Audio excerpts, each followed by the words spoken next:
Favorite comic book of 2020? Surprisingly, the Bat books.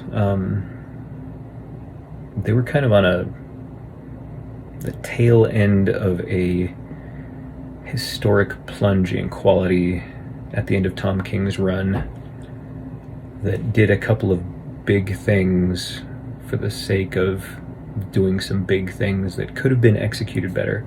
The death of Alfred could have been this giant motivational, important, life-changing thing for Bruce.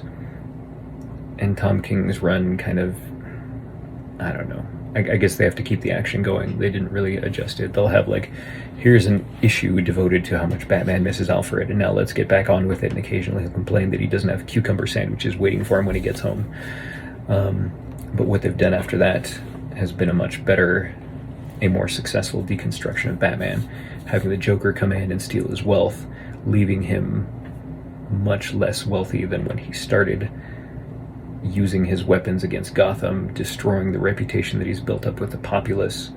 It really kind of puts him in a fighting uphill scenario, which is interesting, which is a place that Mr. Prepared, Mr. I can beat Superman with one punch if I'm wearing a kryptonite glove because he's my friend and doesn't assume I'd stab him in the back like that. He is trying to survive right now. He is having to be humble. He is having to ask for help.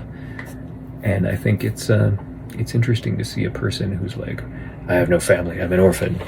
But you were raised by a guy that cared about you and bound your wounds and took care of you.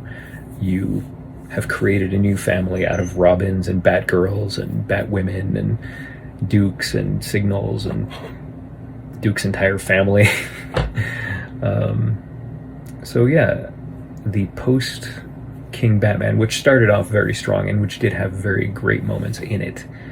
The date night with Selina, Bruce, Clark, and Lois was still one of my favorite issues in the last several years, but at the end of the run, it left things kind of in pieces that needed to be picked up, and the new writers have done a great job.